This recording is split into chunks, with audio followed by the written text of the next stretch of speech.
Sejam muito bem-vindos ao nosso canal. Aqui trazemos informações de ativos no Brasil e no exterior. No vídeo de hoje vamos falar do BPML11, o fundo de shoppings do BTG Pactual. Eu sei que tem muitos investidores, né, que preferem não investir em fundos do BTG Pactual, principalmente aí tem um histórico complicado em alguns fundos específicos, mas vamos olhar em detalhes os números do BPML11, entender o motivo, inclusive, de ele aparecer com um dividend yield bastante elevado, né? Quando você faz os filtros ali, identifica esse fundo, ele está com um dividend yield de 14%, que é bastante elevado para um fundo de tijolos, né?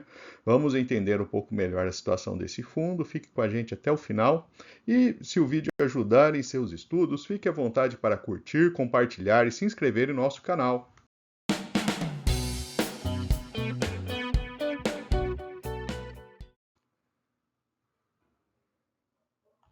Vamos falar dos indicadores os operacionais do fundo. Nesse mapa ali temos marcados os estados do país onde o fundo possui ativos, né? Ele tem uma diversificação bastante interessante em termos de localização, né? A gente vai falar um pouco mais adiante quando entrar no portfólio.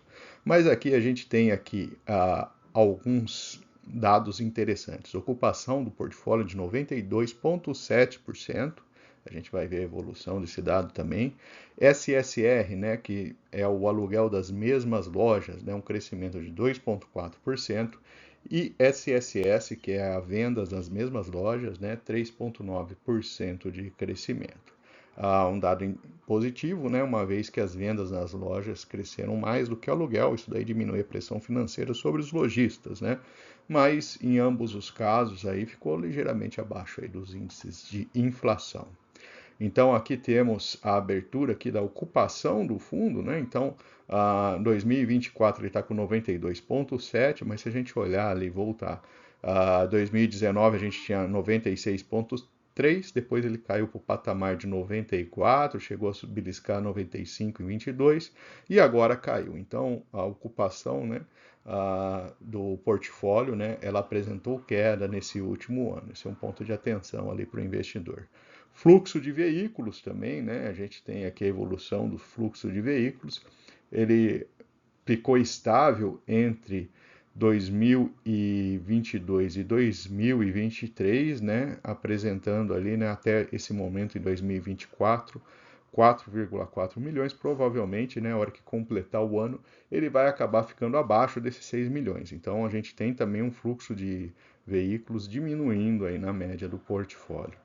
O resultado operacional do fundo, né, também apresenta esse mesmo comportamento, né? Ele veio crescendo até 2022 e depois aí apresentando essa tendência de queda.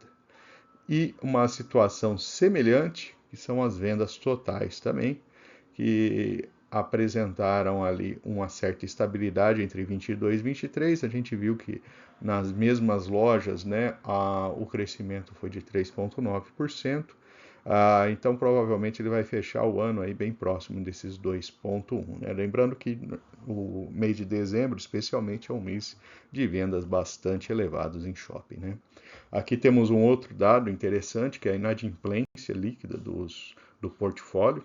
A gente teve ali 2020, 2021, né, como anos ali com a inadimplência bastante elevada. 22 já caiu, cresceu em 23 e agora 24 ele está aí entre o valor de 22 e 23. Então, esses são os dados, os principais indicadores operacionais do portfólio desse fundo. Então, temos aqui a evolução do desempenho, né, do fundo na tabela de resultados. A gente tem os 3 últimos meses, né? A gente já observa que a receita imobiliária no mês de setembro ela caiu, né, de maneira importante ali, né, da casa de 6 para 5,5 milhões. Ele faz também o PDD, né, que é uma provisão ali para devedores, né? Em 24 acumulado, ele tem 4,4 milhões que ele reteve do resultado por conta disso, né? O fundo também possui uma receita financeira e receita de dividendos, né, investimento por meio aí de outras empresas, né? Ele faz 2 shoppings ali, se eu não me engano, né? Ele faz uma SPE para fazer o investimento, né? Que é uma sociedade de propósito específico. Olhando as despesas, né, a gente tem ali as despesas operacionais e as despesas financeiras da mesma ordem aí da despesa operacional. A despesa financeira, ela está consumindo aí uma parcela relevante do resultado desse fundo. E aí a gente tem um resultado líquido, né, entre 9 e 4,7 milhões, né, a gente vê a queda ali desse resultado líquido ao longo do período, né? E ele tem mantido uma distribuição de 1,07. Mas um dado interessante é considerar que ele tem quase 7 milhões e meio de cotas, né? Então, se a gente considerar esse 1,07 ali, ele está distribuindo na casa de 8 milhões de reais por mês. Se a gente olhar os 2 últimos meses, ele distribuiu acima do resultado usando a sua reserva. Então, a gente já pode identificar que caso o resultado, né, se mantenha aí nesses patamares, né, essa distribuição no longo prazo ela não é sustentável, né? Então fica o ponto de atenção, ok? Vale lembrar que dezembro normalmente é um mês bom para shopping center, né? Os resultados sobem, né? Mas a gente tem que acompanhar aí como vai fechar esse ano aí no portfólio. Trazendo então os maiores ativos do portfólio, começando por Shopping Londrina Norte, né? O fundo tem participação de 100% em 32 mil metros quadrados, né? Aqui temos alguns dados, né? Inadimplência de 9,3%, a inadimplência está alta nesse shopping, e ocupação de 91,9%, né? Então temos aqui as imagens desse empreendimento, né? A gente tem o Shopping Contagem, em Minas Gerais, né? O fundo tem 85% de participação nos 29 mil metros quadrados do shopping. A inadimplência no último mês apresentou queda, né? Mas ele tem uma ocupação um pouco mais baixa, de 88,9%. Então, esses são os dois maiores ativos ali que têm a participação mais relevante dentro do portfólio do fundo.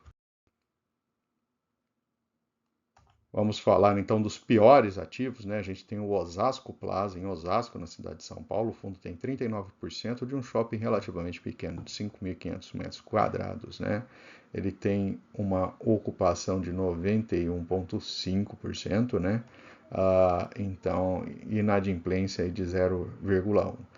O principal ponto aqui é a questão da ocupação, um pouco mais baixo que a média, né? E também o resultado geral que o fundo traz, que o shopping traz para o fundo. A gente tem o Shopping Ilha Plaza, são 65% de 14 mil metros quadrados, na cidade do Rio de Janeiro, né? Aqui temos uma ocupação mais alta, mas registramos aí uma inadimplência de 10%, né? Então, além do questão do shopping de Londrina, né, que é o principal do portfólio, esses dois aqui apresentam resultados aí um pouco mais, que o investidor precisa ficar um pouco mais atento também. Aqui é uma tabela, então, trazendo o portfólio como um todo, né?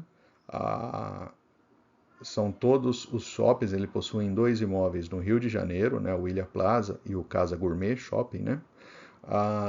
O fundo também possui em Palmas, Contagem, Minas Gerais, Londrina, Osasco e Macaé, no Rio de Janeiro, né? Então, esses são os principais dados aqui, né? E junto com o percentual, né? Então, o fundo com isso, ele possui 30% da sua área no Rio de Janeiro, 27% no Paraná, 25% em Minas Gerais. Então, ele está bem distribuído entre esses 3 estados e é um fundo um pouco diferente do que a gente está acostumado, uma vez que a grande parte do portfólio de shopping center se encontra no estado de São Paulo. Então, a participação dele em São Paulo é muito pequena, proporcionalmente à quantidade de shoppings que existem no estado. Trazendo então uma abertura aqui do patrimônio do fundo, né? Trazendo os ativos inicialmente, né? Ele possui 665 milhões em ativos imobiliários, 240 em sociedade de propósito específico e 230 em aplicações financeiras. A dívida, ele possui aí dívida longa e dívida curta, né, somando aí 267 milhões, ambas indexadas ao CDI. A dívida mais curta numa taxa um pouco mais alta, CDI.241, e a dívida longa em 1,5, né? E aqui temos o cronograma de amortização, já chama atenção, a dívida longa, ela possui aí uma amortização mais suave, né? E essa dívida curta de 58 milhões aí, ela vai impactar significativamente o resultado ali no ano de 2025. Então, cuidado com esse fundo, né? a hora que ele fizer o pagamento da amortização dessa dívida, certamente vai ter impacto relevante no resultado. Neste gráfico aqui a gente tem a evolução do valor da cota, né, que já esteve negociado a patamares mais baixos, ali na casa de R$ 56, e agora está na casa de 77, né? Então, o fundo tem apresentado queda no último ano, né? Mas lá atrás ele já vinha em patamares mais baixos, né? Aqui temos a evolução, né? Então, um rendimento médio mensal em 2 anos de 89 centavos por cota, são quase 6 mil cotistas, um número baixo, e a liquidez aí beirando R$ 1 milhão por dia. Temos aqui a evolução do pagamento de dividendos, de fato ele só conseguiu pagar um pouco mais de dividendos no ano de 2024, que estabilizou a sua situação, mas nos anos anteriores ali foi bastante inconstante aí o pagamento de dividendos. Vamos trazer então a comparação do BPML11 com outros fundos de shopping da bolsa, né? Trazemos aqui os principais, né? E mais os fundos com porte um pouco mais próximo dele, né? Em termos de dividend yield, ele é o mais alto no momento, mas como vimos ali, o seu histórico é bastante complicado, é um pagamento que não é recorrente nos anos anteriores, então fiquem atentos a essa questão. Seu preço está descontado em relação ao valor patrimonial, né? Mas por conta aí da sua instabilidade, né? A liquidez é um patamar que já começa a ficar interessante, perto de R$ 1 milhão, são 6 mil cotistas, um número bastante baixo, patrimônio de 600 milhões aproximadamente, é um patrimônio mais baixo do que outros fundos da Bolsa, ele tem 21% em caixa, né? Sua taxa de administração na casa de 1%. O histórico de investimento, quem investiu há 1 e há 2 anos, né, há 1 ano pegou um valor de cota um pouco mais alto e acabou perdendo nas cotas, então ficou abaixo da inflação. Quem investiu há 2 anos, pegando aquele patamar mais baixo de preço, teve uma valorização, com mais o pagamento de dividendos, teve um resultado de 45%. Mas lembrando que é um resultado de um fundo arriscado, né, então temos aí que ficar atentos aí a essa situação. E finalmente vamos para os pontos positivos e negativos do BPML11. O lado positivo, ele teve uma leve melhora no seu cenário de inadimplência, né? Ele tem uma grande diversificação do portfólio, né? Por ser até sendo um fundo menor, né? Ele tem um grau de diversificação interessante em locais em que fundos de shopping normalmente não têm tantos ativos assim. O dividend yield bastante elevado para um fundo de tijolos, né? Mas cuidado aí com essa questão da distribuição acima do resultado. Então isso daí pode impactar os dividendos futuros. A gente tem que olhar para o futuro ali quando faz o investimento num fundo imobiliário.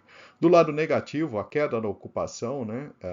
Principalmente nos shoppings de Londrina, Osasco e Contagem, né, que representam aí uma parte importante do portfólio. A dívida, despesa financeira, consome 20% da receita, ela está indexada a CDI, nesse momento de taxa de juros mais alto, vai castigar aí um pouco mais o fundo. Distribuição acima do resultado, né, queda de resultado recente, ainda não foi refletido no pagamento mensal do fundo. Dívida com pagamento relevante em 2025, indexada ao CDI, né? Então tem aquela dívida de curto prazo que vai consumir uma boa parte do resultado de 2025. E é um fundo que já foi muito inconstante ali. Se a gente olhar, tirar 2024, né, e olhar os anos anteriores, o pagamento de proventos do fundo era bastante irregular em um patamar mais baixo. Então, esses são os principais pontos aí para você ficar atento antes de pensar em analisar e investir no BPML11. E vou aproveitar para deixar nossa playlist de fundos imobiliários. Lá você encontra diversos ativos. E fique à vontade também para curtir, compartilhar, comentar o que você achou desse vídeo. E se você não for inscrito, também deixarei o link aqui para você se inscrever em nosso canal.